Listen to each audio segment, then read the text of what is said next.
Assalamualaikum warahmatullahi wabarakatuh.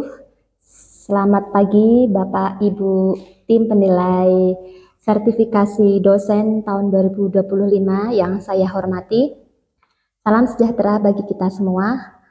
Pada kesempatan kali ini, perkenalkan nama saya Fitratul Muzayyanah dari Prodi Sejarah Peradaban Islam, Fakultas Islam Nusantara, Universitas Nahdlatul Ulama Indonesia. Pada video pembelajaran kali ini, saya akan membahas tentang materi mata kuliah filologi. Mata kuliah ini adalah sebagai mata kuliah yang harus dipelajari oleh mahasiswa sejarah peradaban Islam di semester 6 dengan bobot 2 SKS. Deskripsi mata kuliah filologi. Mata kuliah filologi ini adalah ilmu yang membekali mahasiswa untuk memahami wawasan warisan leluhur bangsa Indonesia yang berupa tulisan, tangan, manuskrip, baik secara fisik, kodek, maupun isi tekstologi. Mata kuliah ini mengkaji beberapa keilmuan yaitu dasar-dasar filologi, sejarah dan perkembangan filologi, filologi di masa Timur Tengah, kodikologi naskah Nusantara, ilmu-ilmu bantu filologi, metode penelitian filologi, inventarisasi, deskripsi, kritik teks, transliterasi dan terjemahan, metode penyuntingan, suntingan edisi teks, dan kajian isi kontekstualisasi. Di mata kuliah filologi ini mempunyai CPL Prodi yang sudah terintegrasi dengan visi misi universitas, yaitu diantaranya menjunjung tinggi nilai kemanusiaan dan nasionalisme, serta mampu berkontribusi positif dalam kehidupan berbangsa dan bernegara. Kemudian yang kedua, memiliki sikap kepekaan sosial dan kepedulian untuk bekerja sama dalam kehidupan bermasyarakat berdasarkan Pancasila. Yang ketiga, CPL-nya yaitu menguasai metode, struktur, materi, atau teori-teori sejarah peradaban secara mandiri sebagai titik tolak dalam pengembangan potensi mahasiswa untuk mencapai standar kompetensi yang sudah ditetapkan universitas dengan mengintegrasikan aspek spiritual dan keluhuran akhlak. Yang terakhir, CPL-nya Prodi yaitu mampu menunjukkan kinerja mandiri yang cerdas, kreatif, inovatif, dan berkualitas, dan memahami sejarah peradaban Islam. Di sini juga ada CPMK-nya, yaitu CPMK-nya ada 3 CPMK, yaitu mahasiswa mampu memahami dan mengidentifikasi berbagai sumber-sumber dalam bidang teori filologi dan mampu mengkaji secara tekstual maupun kontekstual. Yang kedua, mahasiswa mampu bertanggung jawab dalam setiap menyelesaikan tugas baik secara mandiri maupun secara kolektif. Yang ketiga, mahasiswa mampu menguasai pengetahuan-pengetahuan secara kontemporer dan memiliki sikap kritis di dalam memahami teori filologi dari berbagai sumber-sumber, seperti memiliki keterampilan membaca yang efektif, transliterasi dalam memahami naskah, dan sampai memanfaatkan teknologi informasi yang di bidang filologi itu tentunya. Nah, untuk sub CPMK mata kuliah ini dibagi menjadi 13 sub CPMK, yaitu diantaranya mahasiswa mampu memahami dasar-dasar filologi. Yang kedua, mahasiswa mampu memahami sejarah masuk perkembangan filologi. Yang ketiga, mahasiswa mampu memahami filologi di masa Daulah Islam, Asia Tenggara, dan Indonesia. Yang keempat, mahasiswa mampu memahami kodikologi naskah Nusantara.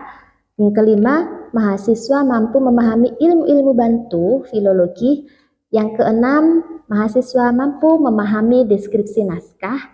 Dan yang ketujuh, mahasiswa mampu memahami metode kritik teks. Kedelapan, mahasiswa mampu memahami suntingan edisi teks. Ke-10, mahasiswa memahami teknik penyajian suntingan teks. Dan ke-11, mahasiswa mampu memahami analisis isi teks atau kontekstualisasi. Yang ke-12, mahasiswa mampu memahami tantangan dan peluang tradisi filologi di era globalisasi. Dan yang terakhir adalah mahasiswa mampu memahami kontribusi filologi sebagai harta karun bagi bangsa Indonesia. Untuk materi pembelajarannya, seperti biasa, dibagi menjadi 16 pertemuan. Yang pertama yaitu pertemuan pertama mengenai pengantar mata kuliah, penjelasan terkait tentang filologi. Kemudian yang kedua adalah pengertian dasar-dasar filologi. Pertemuan ketiga membahas tentang sejarah dan perkembangan filologi. Yang keempat membahas tentang filologi di masa Daulah Islam, Asia dan Indonesia. Pertemuan kelima membahas tentang kodigologi naskah Nusantara. Pertemuan keenam membahas tentang ilmu-ilmu bantu filologi. Pertemuan ketujuh yaitu membahas tentang metode penelitian filologi. Pertemuan kedelapan adalah UTS. Pertemuan ke-9 yaitu deskripsi naskah. Pertemuan ke-10 membahas tentang kritik teks. Pertemuan ke-11 membahas tentang metode kritik teks. Pertemuan ke-12 membahas tentang transliterasi dan terjemahan. Pertemuan ke-13 adalah suntingan edisi teks. Pertemuan ke-14 menyajikan suntingan teks. Pertemuan ke-15 menganalisis isi naskah, dan pertemuan terakhir yaitu UAS. Di sini saya akan memberikan tugas kepada mahasiswa, yaitu tugas secara kelompok dan secara mandiri, yaitu terkait tentang mendeskripsikan naskah, bagaimana membaca atau mentransliterasi naskah, membuat kritik teks naskah, dan menyajikan suntingan teks naskah sehingga mendapatkan suatu penelitian naskah yang relevan. Kemudian terkait tentang penilaian mahasiswa, saya membaginya menjadi 4 penilaian, yaitu terkait tentang kehadiran dengan bobot 20%, kemudian tugas dengan bobot 15%, ujian tengah semester dengan bobot 25%, kemudian ujian akhir semester dengan bobot 40%. Terkait tentang metode pembelajaran, saya memakai metode pembelajaran discovery learning, presentasi dan tanya jawab. Jadi discovery learning ini mahasiswa mampu dengan aktif menemukan sendiri konsep atau prinsip solusi dari suatu masalah, jadi bisa mengeksplorasi terkait tentang naskah itu tersendiri, dan dosen berperan sebagai fasilitator yang memberikan stimulus dan bimbingan. Nah, berikut referensi yang akan saya tampilkan, yaitu ada beberapa referensi yang utama, yaitu referensinya Pak Oman Fatur Rahman terkait filologi Indonesia dan teori dan metode. Kemudian referensi saya sendiri yaitu buku ajar. Kemudian yang nanti saya akan bisa dilihat di video ini. Kemudian terkait referensi yang ketiga yaitu pengantar teori filologi Siti Baroroh Barit. Kemudian ada referensi lain terkait Eva Syarifah ilmu filologi. Dan yang terakhir referensi terkait naskah teks yaitu yang dikarang oleh Nabilah Lubis. Demikian video singkat mengenai pembelajaran mata kuliah filologi sejarah peradaban Islam. Semoga menjadi bahan pertimbangan bagi Bapak Ibu tim asesor. Assalamualaikum warahmatullahi wabarakatuh. Satu. Oke, baik. Assalamualaikum warahmatullahi wabarakatuh. Waalaikumsalam.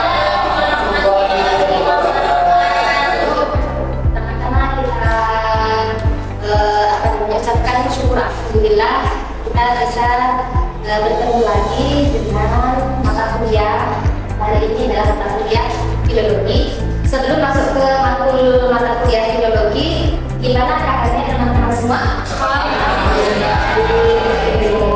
Oke, atau ada yang sakit? Nggak ada ya? Oke, semoga semuanya dalam keadaan sehat walafiat.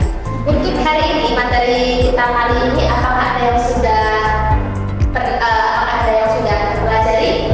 Kira-kira mata kuliah apa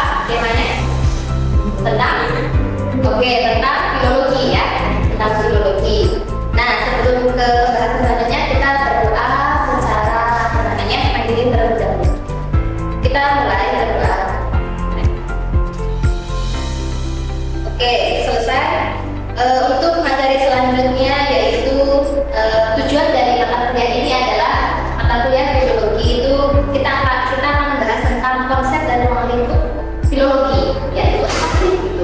Atau bahasa lainnya adalah tentang dasar-dasar filologi. Seperti ini tujuan kita hari ini adalah mengerti pengertian tentang filologi, kemudian yaitu teman-teman harus bisa menjelaskan apa itu objek tentang filologi, kasih objeknya gitu. Yang ketiga adalah teman-teman juga harus bisa memahami tujuan terkait mata kuliah ini, oke? Dan yang terakhir di pembahasan kali ini kita akan mengevaluasi evaluasi belajar. Oke, di sini apa sih itu pengertian dari tentang filologi itu? Ada yang tahu? Kita akan belajar apa? Ya, masih itu ya, apa namanya? Masih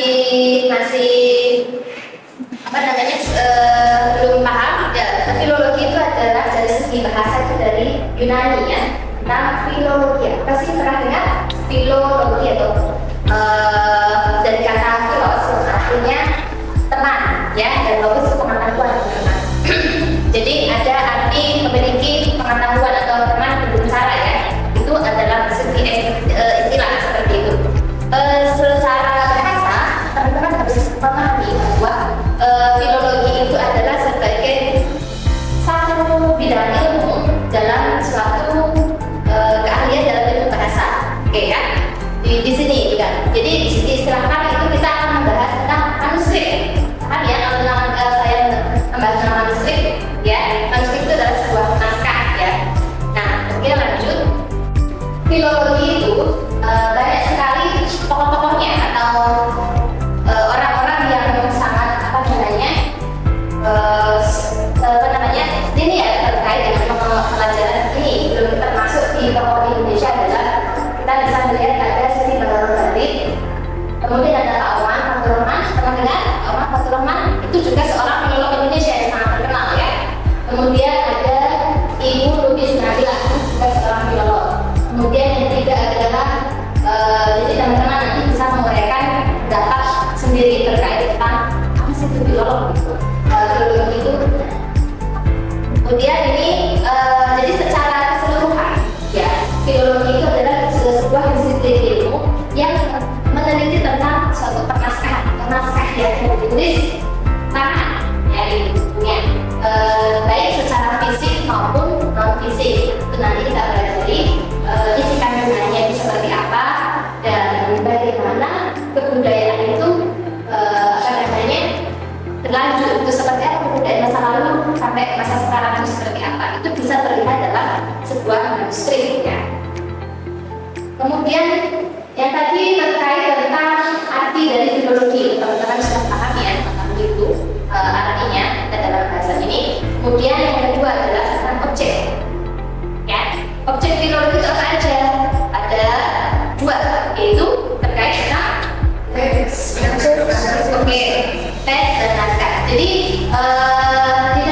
di dalam filologi itu objek yang kalian teliti atau kalian pelajari adalah itu aja ya, ada teks dan naskah. Apa sih itu teks? Isi tulisan dalam naskah. Oke, isi tulisan dalam naskah atau yang biasa disebut tekstologi. Ini nama istilah ya, jadi namanya tekstologi. Kalau kalian dengar tekstologi, oh itu berarti teksnya teks dalam manuskrip seperti itu. Kemudian yang kedua adalah naskah. Naskah itu apa? Naskah. Oke. Apa namanya? Untuk fisik dari naskah itu termasuk kita bisa mengetahui tentang umur naskah. Kemudian di apa namanya? Buku, misalnya dalam bentuk misalnya punya ini misalnya. Ya, ini misalnya ini naskah ya. Naskah. Ini gimana kita apa namanya? Istilah-istilah di dalam sini itu naskah itu adalah kodek ya. Bisa dibilang kodek. Nah, itu naskah ini kita bisa meneliti tentang umurnya seperti apa, bisa diteliti. Kemudian garis apa namanya? Sentimeternya itu panjangnya berapa, nah itu kita meneliti bentuk fisiknya seperti apa, itu namanya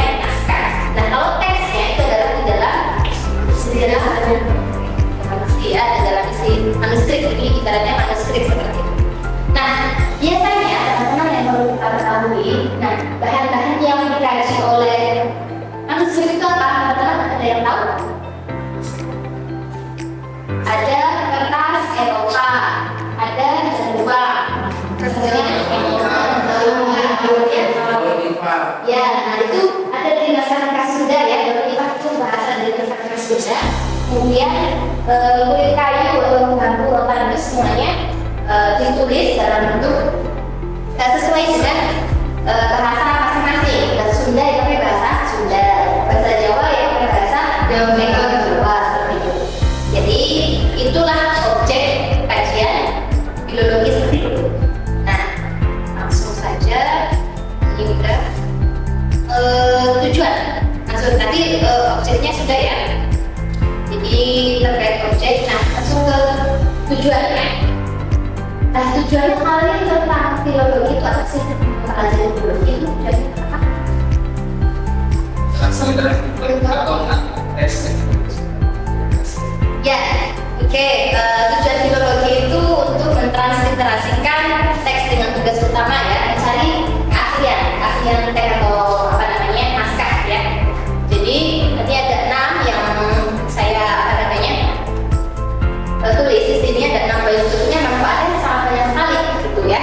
Yang kedua yaitu untuk menyunting teks. Menyunting itu ibaratnya memilih teks-teks ya sesuai dengan ejaan yang berlaku pada saat itu. Kemudian yang ketiga adalah mendeskripsikan kedudukan fungsi naskah. Nah, jadi teman-teman di sini harus bisa mendeskripsikan ini tuh fungsinya teks untuk apa, atau untuk pengobatan, atau untuk memastikan keagamaan Islam dan sebagainya. Nah, yang keempat adalah membersihkan teks dari suatu kesalahan. Biasanya teks yang di dalam manuskrip itu banyak sekali terjadi kesalahan-kesalahan penulisan, ya, kesalahan penulisan. Nah itu tugas utama filolog itu adalah memperbaiki. Itu bisa memperbaiki, namanya kan nyalin. Nah kita dituntut untuk bisa nyalin, dituntut untuk bisa menerjemahkan, mentranslate. Nah itu tugas para filolog.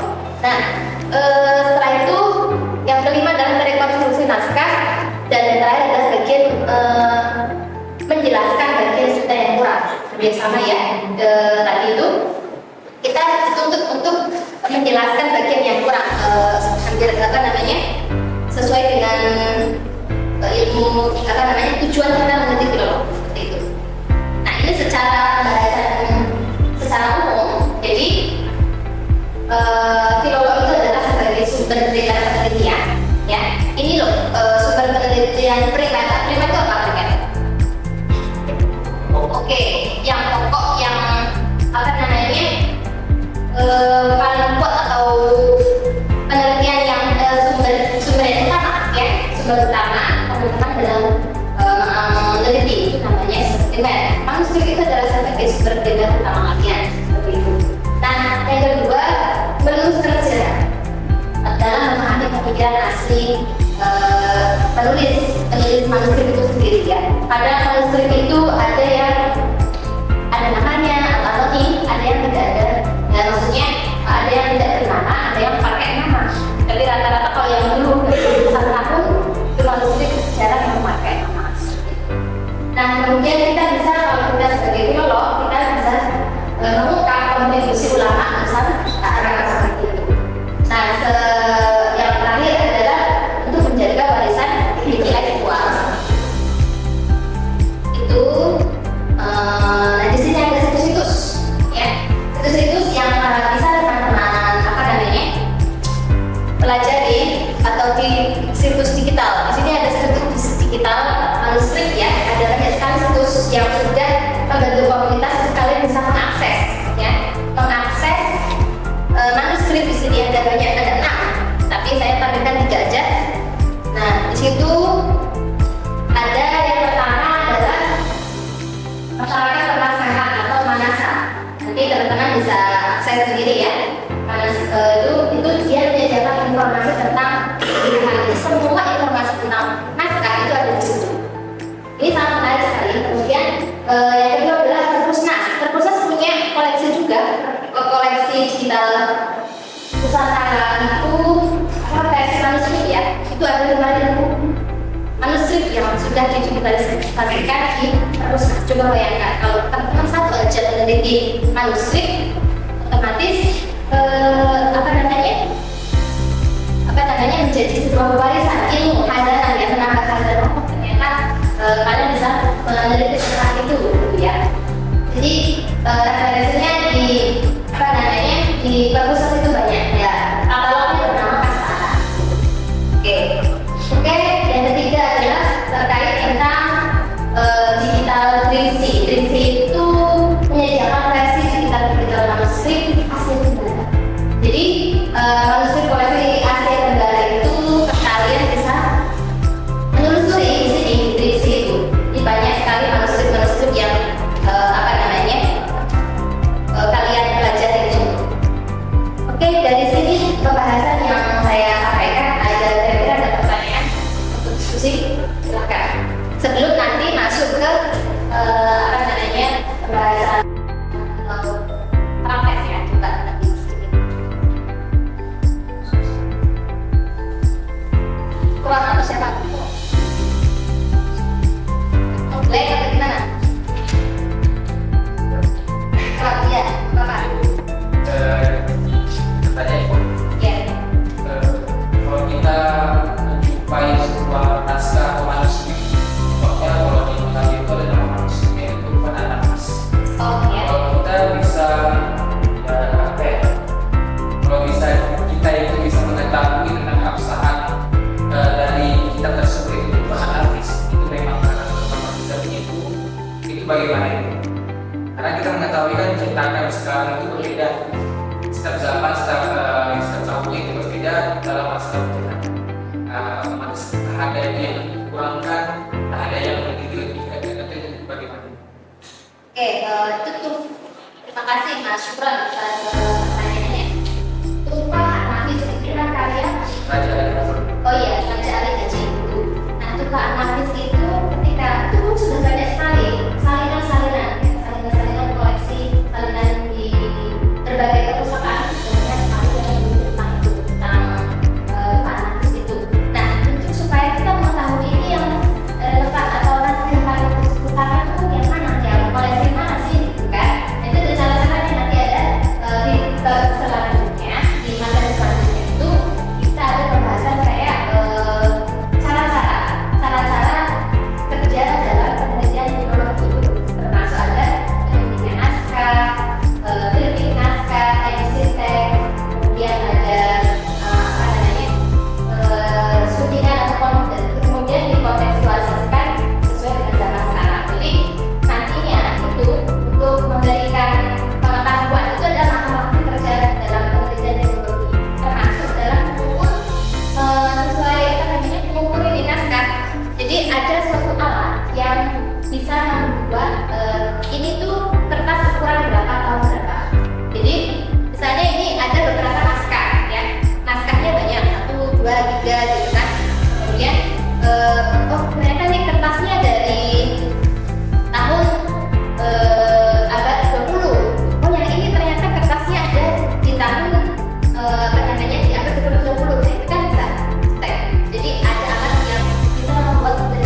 Kemudian di bawah-bawahnya juga ada penjelasan terkait tentang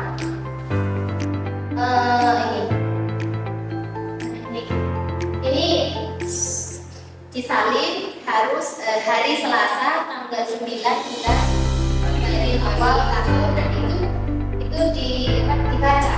Jadi seorang filolog itu bisa memang membaca lama, tapi hanya bisa ditranslate seperti itu. Nah, kebanyakan ini kan ini bahasa apa? Arab Melayu ya, Arab Melayu, ya background Arab Melayu. Ini kemudian banyak ditranslate juga, bisa ditranslate ke dalam bahasa Inggris. Bisa makanya dari naskah yang punya bahasa Inggris, punya bahasa Arab seperti itu. Makanya di sini sangat penting untuk mempelajari ilmu filologi itu. Jadi sebagai filolog itu sebagai warisan budaya kita untuk mengetahui budaya khazanah Nusantara kita, ya. Oke. Nanti di event yang minggu depan ada tugas untuk teman-teman ini, nanti tolong diterjemahkan lagi, ya. Jadi kemudian dikumpulkan di sesi siapa namanya di minggu depan kita akan membahas lebih dalam lagi terkait naskah ini, dan nanti ada naskah-naskah lain yang akan saya tampilkan sebagai bahan pembelajaran. Oke, dari sini ada yang mau didiskusikan lagi?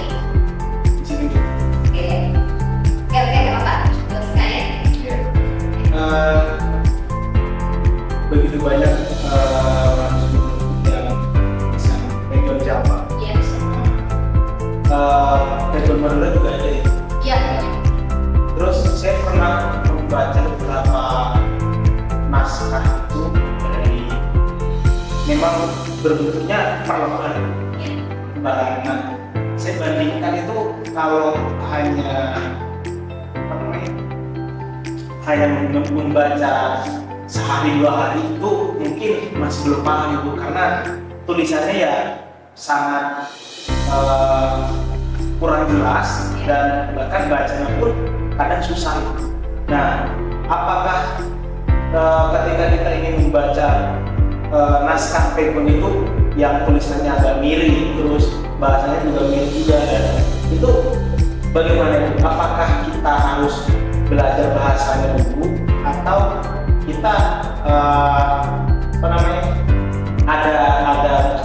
ada pembelajaran yang memang cara membaca Pekun Jawa itu seperti ini.